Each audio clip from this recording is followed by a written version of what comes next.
चलिए, तो ट्रायंगल के लेक्चर नंबर 5 में आपका स्वागत है। जिस तरह से आप क्वेश्चन नंबर जो हम लोग बता रहे थे 6.2 का, उसका कॉन्सेप्ट जो बता रहे थे, क्या उसको सब आप लोग पकड़ पा रहे थे? उसी तरह से क्वेश्चंस अगला हम आपको लास्ट क्लास में दिए थे बनाने के लिए। बनाए हैं आप? बन गया कि दिक्कत है? बहुत लोगों से नहीं भी बना होगा, बहुत लोगों से बन भी गया होगा। तो मैं ये चाहता हूँ कि कितने लोगों से बना है, रेज योर हैंड्स। और कितने लोग ट्राई ही नहीं किए हैं? नो स्टडी नो कन्फ्यूज़न वाले कितने हैं? ट्राई नहीं किए? कल आए नहीं थे? कल का क्लास मिस किए हो, बहुत गड़बड़ किए हो, बहुत ज़्यादा गड़बड़ किए हो। सर उसको रिकैप करने का मतलब क्वेश्चन दोबारा बनाना। वीडियो लेक्चर्स अपलोड हो रहा है ना ऐप पे। कल का शायद नहीं होगा। पेमेंट करिएगा तभी ना अनलॉक होगा। पेमेंट आप देखिए सर, मैं सारा सुविधा क्यों दूँ? ऐप भी फ्री कर दूँ, पेमेंट भी ना करें। बहुत लोग का भी पेमेंट बाकी है, आपका भी पेमेंट बाकी है। सर आप बोले थे 2 दिन, बोले थे ना? अब कितना दिन हो गया? देखिए वो है ना 2 महीने का लेके चले गए हैं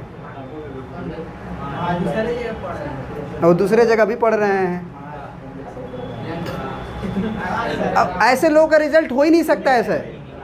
जो 2 महीना इधर 2 महीना उधर 2 महीना इधर करते हैं ना, वो बस घूमते रहेंगे। फोकस्ड होके ना टेस्ट देंगे, फोकस्ड होके ना पढ़ेंगे, घूमते रहेंगे। खाली घूमते रहिए आप। एक जगह सारी चीज़ें होती है, टेस्ट से लेके सारी चीज़ समझाई जाती है। आप फोकस्ड होके एक जगह पढ़िए, घूमते रहिए। चलिए, तो हम लोग आज जो है अपना techniques to solve triangle questions और दूसरा हमारा रहेगा एनसीईआरटी क्वेश्चंस।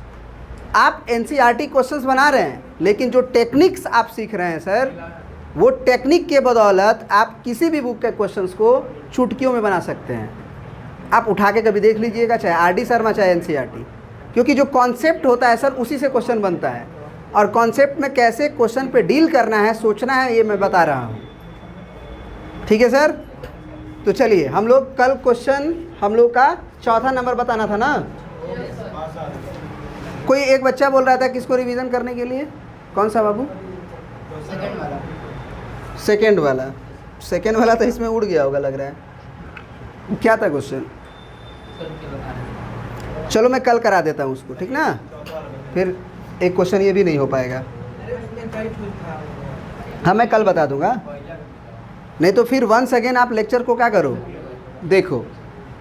ठीक है, वंस अगेन जो इसके पहले वाला लेक्चर है उसको क्या करो, आप पढ़ो, देखो, समझ में आ जाएगा। तो आज जो है क्वेश्चन नंबर हम लोग किसको देखेंगे? क्वेश्चन नंबर 4 को। 4 समझा देते हैं, क्योंकि जानते हो एक बात मैं बता रहा हूँ, ये एनसीईआरटी के जो क्वेश्चंस हैं ना, सारे अलग तरह के हैं। हर क्वेश्चन से कुछ ना कुछ टेक्निक सीखोगे कि क्वेश्चन पे कैसे सोचा जाता है, और उसके बाद अब किसी तरह का क्वेश्चन तुम्हारे सामने आएगा तो तुम आराम से बना सकते हो। तो जो लोग बना लिए हैं वो भी देखें, जो लोग नहीं बनाए हैं वो भी देखें। कोई तकलीफ है सर? बोलिए।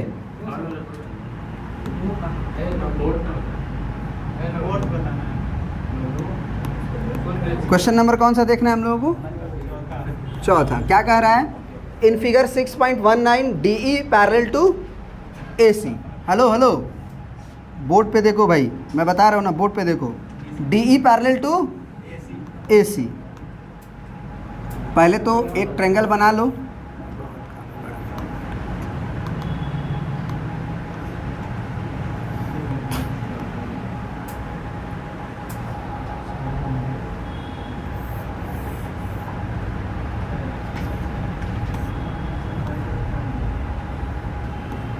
कोई दिक्कत है सर? मान लो ये A है, ये मान लो C है और ये B है। अब देखो क्वेश्चन के अकॉर्डिंग पढ़ो और फिगर बनाओ। इतना बनाने के बाद DE पैरेलल AC के है, तो AC यही ना लाइन है, तो इसके पैरेलल कौन? DE। तो मेरे को इसके पैरेलल पहले लाइन खींच देना चाहिए। और ये डी, देख लेना चाहिए फिगर को भी, और ई। ठीक है सर। तो कभी भी कॉन्सेप्ट लगाना होगा किस चीज़ का, रेशियो सेम होने का। उसके लिए कौन कौन पॉइंट यूज होगा, डी और ई यूज होगा। किस ट्रायंगल में यूज होगा, ए बी सी ट्रायंगल में यूज होगा। प्रॉपर लिखना पड़ता है तभी काम हो पाता है। फिर आगे क्या है, D F parallel to A ई। तो पहले ए और ई को मिलाना पड़ेगा सर, ए से ई को मिलाना पड़ेगा ना। अब ए ई के पैरेलल कौन है, डी एफ है। ए ई के पैरेलल कौन है, डी एफ है। समझ रहे हैं आप। तो डी एफ बनाइए, डी यहाँ है, और ए ई को ध्यान में रखते हुए कि हमको ए ई के पैरेलल लाइन खींचना है, तो पैरेलल दिखना भी चाहिए सर। तो ये क्या हो गया सर, एफ। तो ये वाला लाइन इस वाले लाइन के पैरेलल है, तो कौन सा पॉइंट रेशियो को करस्पॉन्डिंग करेगा, डी और एफ। और किस ट्रायंगल में करेगा सर, बी ए ई में करेगा। ठीक है सर। हाँ, अब इतना देखने के बाद मेरे को दिमाग में थोड़ा थोड़ा हिंट मिल रहा है कि मेरे को पैरेलल है तो बाई थेल्स थ्योरम में रेशियो बराबर करूंगा। लेकिन क्यों करूंगा, किसे करूंगा, इसके लिए मेरे को प्रूफ को देखना पड़ेगा कि मेरे को प्रूफ क्या करना है। तो मैंने देखा कि मेरे को प्रूफ करना है B F upon F E. तो मैंने फिगर में आया और देखा कि B F upon F E है कहाँ। तो बी एफ ये है, बी एफ, और एफ ई क्या है, ये है। तो ये वाला करने के लिए, ये वाला साइड का रेशियो बराबर करने के लिए, लेफ्ट हैंड साइड लेने के लिए मेरे को कौन सा ट्रायंगल यूज करना चाहिए, ए बी। देखो सोचने आ रहा है कि नहीं आ रहा है, ये चाहिए हमें सर।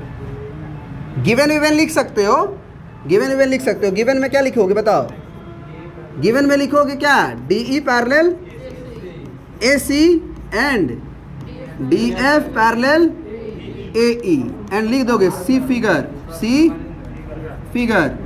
फिगर को देखिए आप, बाकी सब बातें और फिगर में मैं दे रहा हूँ आपको। टीपीटी क्या है sir, B F upon F E is equal to B E upon E C. मैं लेफ्ट हैंड साइड को देख के एक रेशियो को लिखूंगा, फिर राइट हैंड साइड को देख के दूसरे रेशियो को लिखूंगा। ठीक है सर। तो सर अब प्रूफ, क्योंकि इसमें कंस्ट्रक्शन कोई ज़रूरत नहीं है करने का, तो मैं लिखूंगा लेफ्ट हैंड साइड मैंने B F upon F E देखा, तो B F upon F E किस ट्रायंगल में रेशियो बराबर करना चाह रहे हैं, तो इन ट्रायंगल बी ए ई भी लिख सकते हैं, बी ए ई, कोई ए बी ई भी लिख सकता है, दोनों सेम ही बात है। D F is parallel to, D F is parallel to A E. Then इतना लिखने के बाद then by Thales theorem, then by Thales. सब लोग सगो कंसंट्रेशन बहुत चाहिए पढ़ाई के लिए, बात बता दे रहे हैं, ट्रायंगल पढ़ रहे हो, कंसंट्रेशन पूरा चाहिए। B F upon F E लिखूंगा मैं, बोलो। तो अब बताओ कौन सा ट्रायंगल में देख रहे थे, ए बी ई में देख रहे हैं, तो B F upon F E किसके बराबर होगा, B D upon D A के बराबर होगा। इसे हम लोग इक्वेशन नंबर 1 मानेंगे। ट्रायंगल में नंबर अगर बढ़िया ला दिए तो समझ लो कि 95 प्लस तुम्हारा लिखा हुआ है। अगला टेस्ट होगा, हमको लग रहा है कि ख़त्म हो जाए मेरा इस संडे तक। कल फ्राइडे सैटरडे 2 दिन में मैं कोशिश करूँगा अच्छे से ख़त्म करने के लिए। चलो अब अगला मेरे को आरचे से यहाँ देखो, बी ई अपॉन ई सी है, फिगर में जाओ देखो, बी से ई तक जाना है, ई से सी तक जाना है। तो ये रेशियो किसके लिए है, डी एफ लाइन जो है वो पैरेलल है इसी के, इसके लिए है। समझ में आ रही है बात। कंसीडर ट्रायंगल कौन सा, A B C, A B C. कोई बच्चा बोले बी ए सी, वो भी सही। कौन सा पैरेलल है sir, D E is parallel to A C. Then by, ये लिखना पड़ता है, बहुत लोग का कॉपी में मैं देख रहा हूँ नहीं लिखते हैं, बाई कन्वर्स ऑफ, कन्वर्स की थेल्स, सीधा थेल्स ना है अभी, थेल्स थ्योरम। क्या हुआ सर, जो राइट हैंड साइड है उसी के अकॉर्डिंग ना, तो बी ई अपॉन ई सी किसके बराबर होगा, बी ई अपॉन ई सी किसके बराबर होगा, B D upon B D upon, फिर मैंने बोला दोनों का RHS को देखो सेम है, ये भी बी डी बाई डी है, ये भी बी डी बाई डी है। तो इक्वेशन 1 और 2 का RHS बराबर है तो LHS भी बराबर होगा। तो हम लिख देंगे from equation first and equation second, जो मुझे बराबर नहीं दिख रहा है, RHS तो बराबर है ही है LHS, BF upon FE is equal to BE upon EC। क्या ये बात समझ में आ रहा है? कोई दिक्कत है? तो इस तरह से क्वेश्चंस में क्या करना है सर, सोचना है। कोई दिक्कत? अब क्वेश्चन नंबर आप 5 देखिए। क्वेश्चन नंबर क्या देखिए? 5 मैं कर रहा हूँ।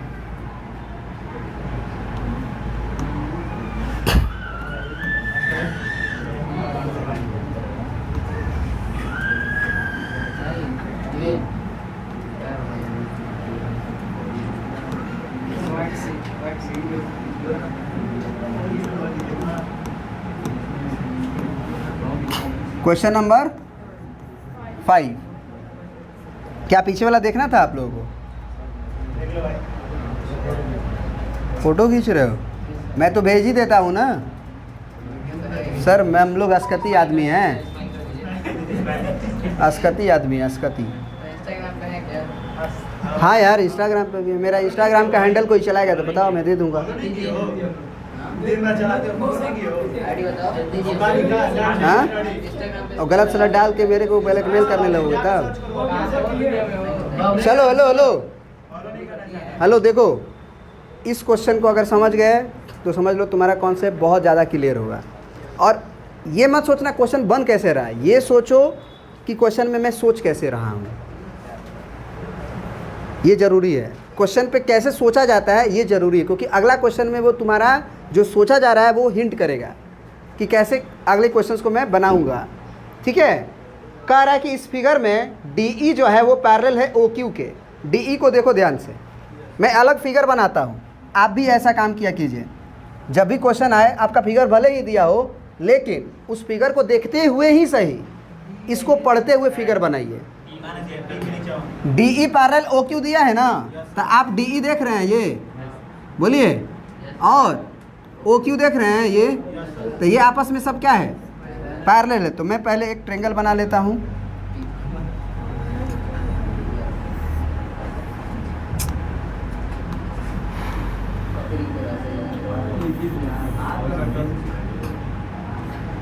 ठीक है सर, इसका नाम क्या है? PQR। ठीक है सर, इसके बीच में एक लाइन कुछ ऐसा था, यहाँ से, फिर यहाँ से, और फिर यहाँ से, और इसका नाम क्या था सर? O था। उसके बाद हमें बोला गया था कि ED जो है वो पैरेलल किसके है? OQ के। ED जो है पैरेलल किसके है? OQ के, है ना? बोलो, DE पैरेलल OQ। तो OQ तो ये है, अब इसके पैरेलल एक लाइन खींचना है तो खींच दिए, पैरेलल लग रहा है ना। तो इसका नाम मैं क्या रखूँगा? जो उसमें दिया है, E दिया है और यहाँ पे D दिया है।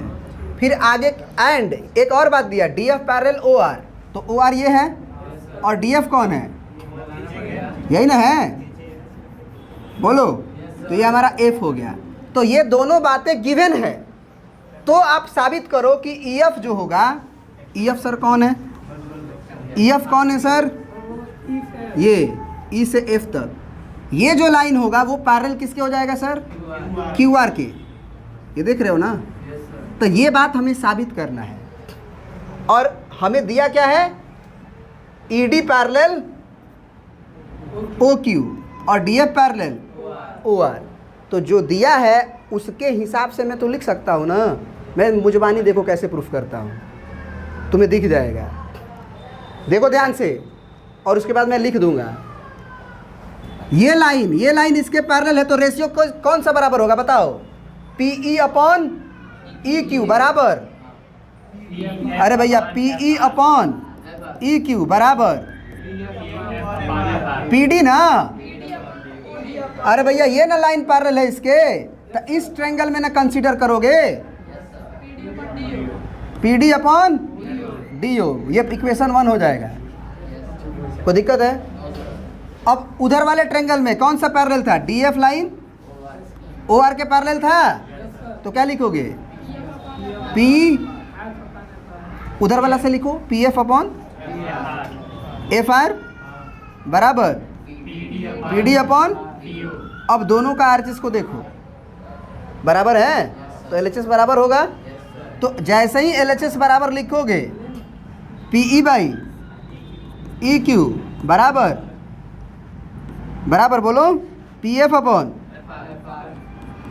अब इसको जरा देखो फिगर में जाके, इसको फिगर में जाके देखो कि PE अपॉन EQ, P से E तक और E से Q तक और P से F तक और F से R तक। तो जरा बड़े वाले ट्रायंगल में ना घूम के देखो मन की आंखों से, तुम्हें दिखाई देगा। ये ट्रायंगल देख रहे हो? बोलो। इस वाले ट्रायंगल में बाकी सब भूल जाओ, दुनिया का कुछ भी जो है अंदर सब भूल जाओ, बस ये सोचो कि EF है और QR है। तो रेशियो बराबर आया कि नहीं? PE अपॉन EQ बराबर PF अपॉन FR। तो रेशियो बराबर आने से मैं क्या बोलता हूँ भाई? Converse of Thales theorem. भाई कन्वर्स ऑफ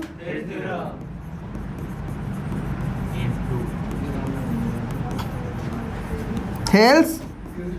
रेशियो बराबर है तो लाइन पैरेलल होगा। कौन सा line sir? EF line QR के, तो EF is parallel to. Proof हो गया? प्रूफ हुआ? सर मैं ये जो बात लिखा हूँ वो कैसे लिखा हूँ, बस उसको लिखो। मैं ये बात कैसे लिखा हूँ बताओ? ये बात कैसे लिखा हूँ? मैं लिखा हूँ कि ED जो था वो पैरेलल था किसके? OQ के। तो by Thales theorem, by Thales theorem नहीं लिखा हूँ, इसी से नहीं लिखा हूँ। सर किस ट्रायंगल में? तो इन ट्रायंगल PQO, PQO, समझ रहे हैं आप? हाँ। फिर ये वाला बात जो मैं लिखा हूँ, ये वाला बात ये कैसे लिखा हूँ बताओ? कंसीडर ट्रायंगल कौन सा? POR। इस ट्रायंगल में DF पैरेलल दिया था हमको किसके? OR के। तो by Thales theorem, Thales theorem. और मैंने आरएचएस को जानबूझ के इक्वल किया ताकि एलएचएस में इक्वल कर पाऊँ। उल्टा भी सोच सकते थे, एक और तरीका से सोचो कि मेरे को अगर EF को पैरेलल करना है QR के, हमको देखना ध्यान से, EF को पैरेलल करना है तो तुम्हारे दिमाग में क्या होना चाहिए कि डायरेक्ट तो देगा नहीं पैरेलल। तो तुम सोचो कि क्या उससे कोई रेशियो बराबर मैं कर पाऊंगा? कौन सा रेशियो सर?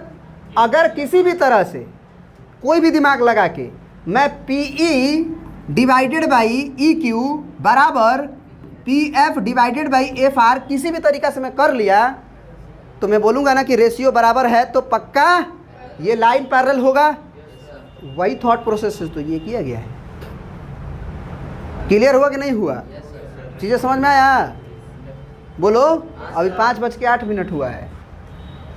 एक क्वेश्चन तो और हो ही सकता है। क्वेश्चन नंबर 6 पे फोकस किया जाए। अच्छा नीचे वाला है 6.21। तो अब इसमें तो हमको थोड़ा सा ज्योमेट्री वाला दिमाग लगाना पड़ेगा। 6 वाला को रखना है ना केवल, ये सब नहीं ना। तो इसको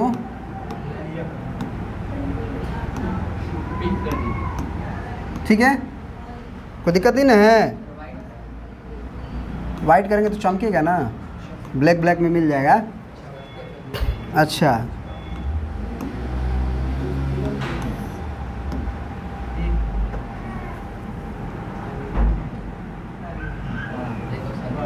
यही है ना। चलिए क्वेश्चन नंबर 6 को देखा जाए क्या कह रहा है।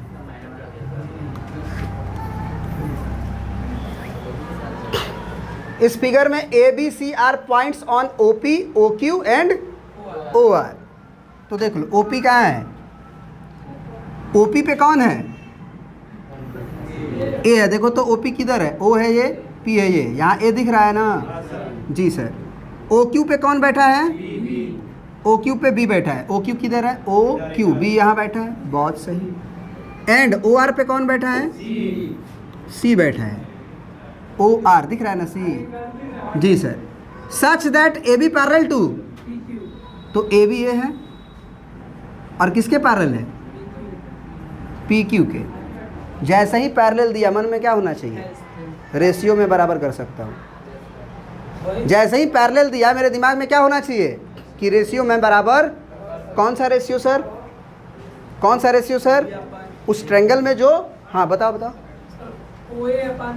ओ ए अपॉन ए पी बराबर ओ बी अपॉन, ये कर सकता हूँ मैं, लिख दूंगा तुरंत। क्या लिखूंगा सर, ओ ए बटे में ए पी बराबर ओ बी बटे में बी क्यू, लिख सकता हूँ ना, बोलो। फिर देखो आगे और क्या है, और क्या है देखो, मैं क्या पढ़ रहा था, respect such that A B, हाँ A C parallel P R. अरे कौन है बे तू रे, हाँ इनकम टैक्स वाला नहीं ना है जी, A C parallel P R. Hello, A C कहाँ है सर, इसको मैं अलग कलर से करता हूँ ताकि आप समझ पाएँ। देखो हेलो, ये है ना ए C parallel P are, A C parallel, मैं क्या लिख सकता हूँ फिर से, ओ ए अपॉन ए पी बराबर O C upon C are, तो मैं लिख देता सी आर ना, मैं क्या लिख सकता हूँ, hello O A upon A P बराबर O C upon C R. C R चिल्लाइबे करोगे। ऐसा होने से दोनों का LHS बराबर नजर आ रहा है अभी की बार। तो जब LHS बराबर है तो फ्रॉम 1 and 2 मैं क्या लिख सकता हूँ, RHS भी बराबर, यानी कि OB अपॉन BQ बराबर OC अपॉन, मैं अभी तक पिक्चर में नहीं देखने गया, अब मैं इस बात को देखने जाऊंगा कि ये है क्या एक्चुअली। तो OB hello OB upon BQ बराबर OC अपॉन CR हो रहा है, तो कौन सा लाइन पैरेलल हो जाएगा, यही प्रूफ करना होगा पक्का, देख लो। Then so that BC parallel QR, समझ में आ रही बात, आसान हो गया। तो मैं लिख दूंगा इस, ये बात मैं कैसे लिखा, by converse of Thales theorem. अब ये होने के बाद रेशियो बराबर आ गया ना, तो by converse of Thales theorem, क्या सर, क्या लिख सकता हूं मैं, BC parallel to QR proved. अब इस बात को मैं कैसे लिखा हूं, ये लिखना पड़ेगा सर, इस बात को मैं कैसे लिखा हूं, इन ट्रायंगल कौन सा, बोलो, OPQ क्या दिया गया था, AB पैरेलल PQ, तो बाई थेल्स थ्योरम। और अगेन कंसीडर कौन सा ट्रायंगल, OPR